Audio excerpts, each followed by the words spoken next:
Guys, joining us now, we have Overwatch League Commissioner Nate Nanzer and Mike Nakama. How you doing, man? What's up? How you guys doing? Doing great, man. How you feeling, man? I know you've been probably busy working with season 2019 right now.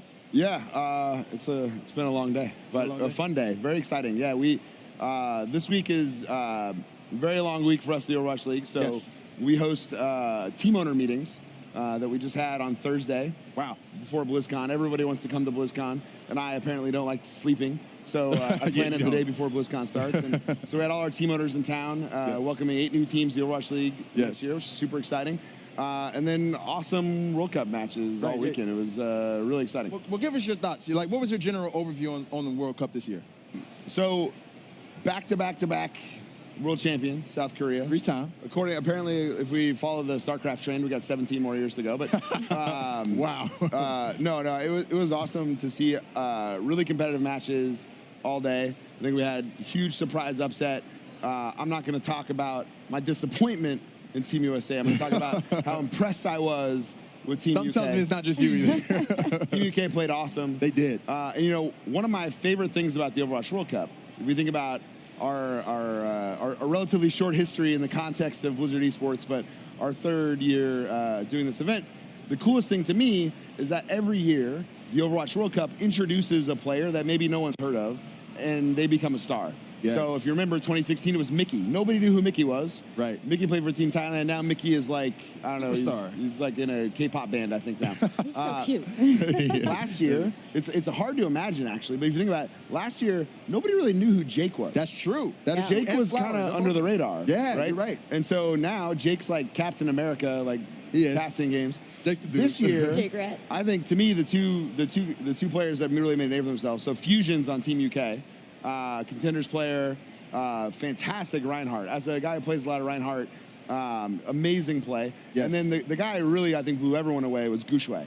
From Team China. Yes, and he was great. Everybody loves. I mean, if you think about the favorite tank players in the Overwatch League, guys like Gesture, guys like Fisher, super hyper-aggressive Winston players. Yes. Gushui was so aggressive. It was amazing to see what he opened up for his team. And Team China made, I think, to a lot of people, a really surprisingly deep run and got the silver medal. It was a surprise indeed. Yeah, you're talking strategy here, but one of the defining things for the Overwatch World Cup for me is how much fun the desk has and how fun the broadcast is overall. So I know you're watching the desk. Fun is one way to describe it. Fun is one way to describe it. How would you describe it? What was your favorite desk segment? Well, I don't want to encourage the behavior, so I'm definitely not going to say you probably will lose Brandon it. feeding cereal to Josh. But the dunce cap was a nice. I like the way that worked. I did all like weekend that. long.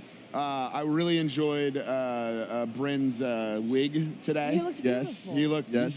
He's a lovely man. Yes. So that was exciting. No, it was cool to see those guys have fun. We had great personalities, and Golden Boy.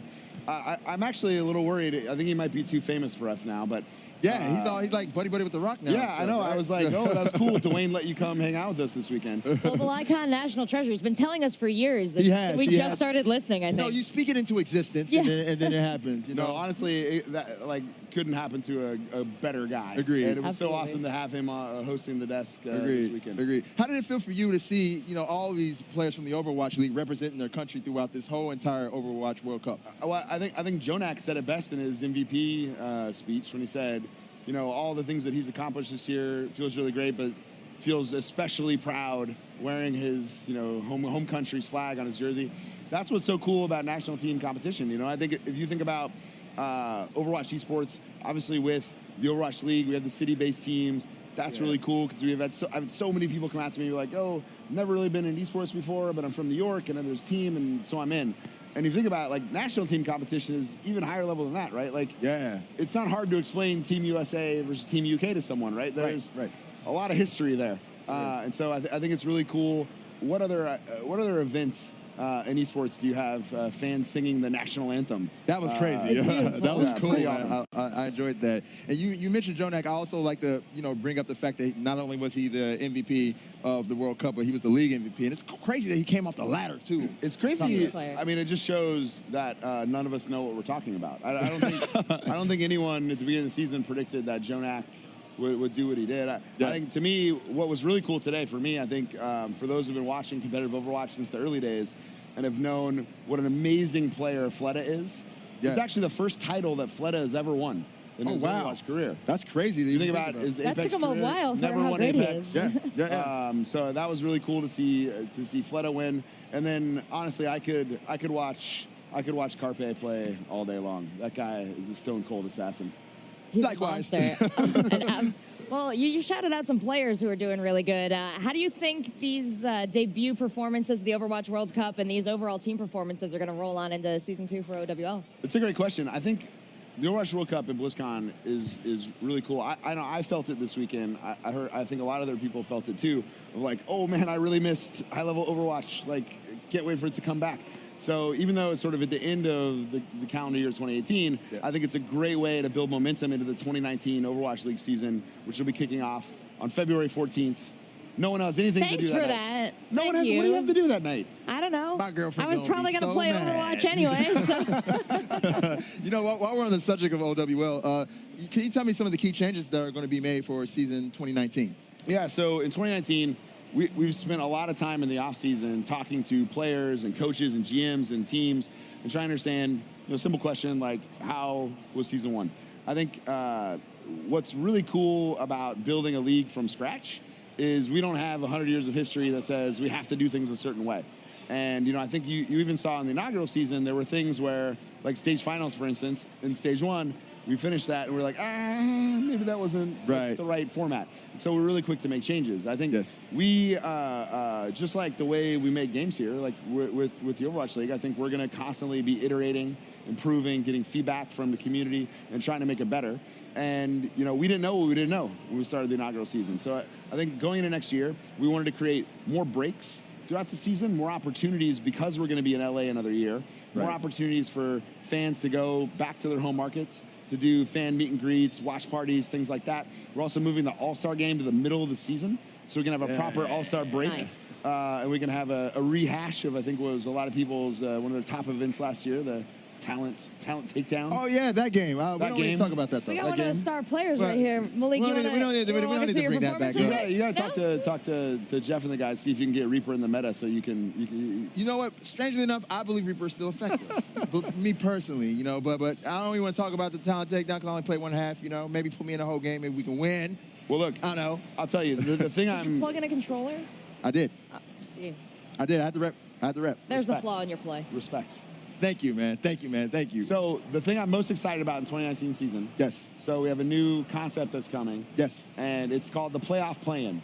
And so basically the way it's going to work, we have 20 teams. Yeah. Super excited. As a matter of fact, before you get into the teams, let's take a look at the divisions real quick. 'Cause I think we do have a graphic of them. You did give us some brand new teams in so here. let's talk about new teams. So Paris, super exciting to bring. Yes. The French fan base is the World Cup stop that you were at they were was fanatical. incredible to It was watch. amazing. What was it like to be there? That was the loudest venue I've ever been in my entire life. Those fans I couldn't deserved hear. a team. Yeah, it's awesome.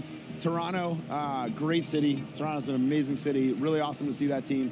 Atlanta is in another incredible city. I'm really excited to see the rivalry between Atlanta and Florida, get that southern rivalry going. And then DC, amazing sports town. Really excited to be there. And then we move to the Pacific Division. Vancouver, another team for Canada. Dude. Great city, one of those beautiful cities in the world. And then 3 new teams in China. So Chengdu, Guangzhou, and Hangzhou. Really excited to see rivalries emerge. Guangzhou, for people who don't know, a huge city in southern China, very close to Hong Kong. Chengdu in western China. That's my favorite there. They got the pandas. The pandas. Oh my God. I don't. No spoilers. No spoilers. Oh, and the Szechuan cooking. Oh no, sorry. I'm just shouting out things that are in Chengdu. I know nothing. Wait till you see the logos. They're going to be really sick. And then Hangzhou, which Hangzhou, for those that don't know, is about a 2-hour drive from Shanghai. Really? So we're going to have a nice little freeway rivalry there. Like a LAN party on the weekend. I'm down for it. You know what's crazy? I feel like off the back of this BlizzCon with how well Team China, performed, the fans over there have to be excited. I think so. I think the most exciting thing to me about Team China is you got players like Leave, who literally just turned 17. And so we got to wait another year. Oh, yeah, that's right. But it's really, really cool that there's so much young talent that's being developed in China. Now, I think with 4 teams based in China, I think the sky's the limit, and really excited to see what these teams do. All right, man. Well, I guess it's safe to say that you're pretty excited about the new teams. Is there anything else that you're really excited about for the season 2019? Playoff play-in. Yes. Super exciting. We have 20 teams, which means 8 teams make the playoffs next year. top 6 teams are in. The last 2 playoff spots, places 7 through 12 in the standings at the end of the year, going to go in single elimination, best of 7s for those final 2 spots. It's going to be super hype. I think it's going to keep fans engaged all year long. Yeah, man. We're really excited to see how it plays out. Yeah, and it encourages infinite possibilities. I mean, last year, the lowest seed ended up in the finals when it came to the playoffs. So that's going to have some ramifications right there. And it's going to be awesome and to stage watch. finals will be expanded as well. We're going to have 8 teams. We'll make stage finals. It's going to be more meaningful, more money on the line. It's going to be super sick. I can't wait for people to see it. Super dope. Fantastic. Super dope. Well, Nate, man, thank you so much for coming by, hanging with us. Happy to do it. Anything else you want to ask Nate? You man? know, I have so many questions, Nate, but I think the answer that all of us are looking for is where can we go for more information? People that want to get involved in the league, people that want to buy tickets for the league, people that want to keep up with the league. Where do they go? You are a professional. That's what I do. www.overwatchleague.com. Hit the App Store, iOS and Android. Download the official Overwatch League app. Yeah. All the information is Beautiful. at your fingertips.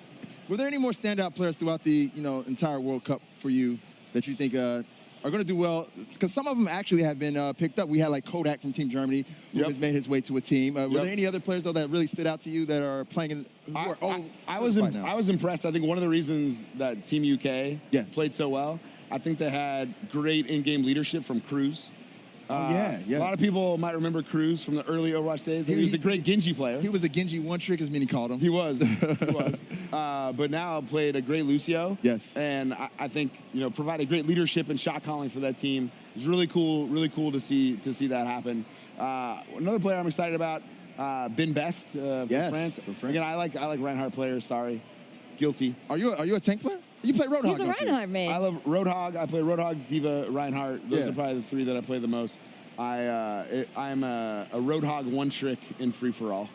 All right. Sorry. Man. Yeah, that's right. That's Takes right. you back. Well, hopefully my Reaper can run into your Roadhog in free-for-all. How do you think that pan out? I don't think it's going to work out well for you at all. Okay.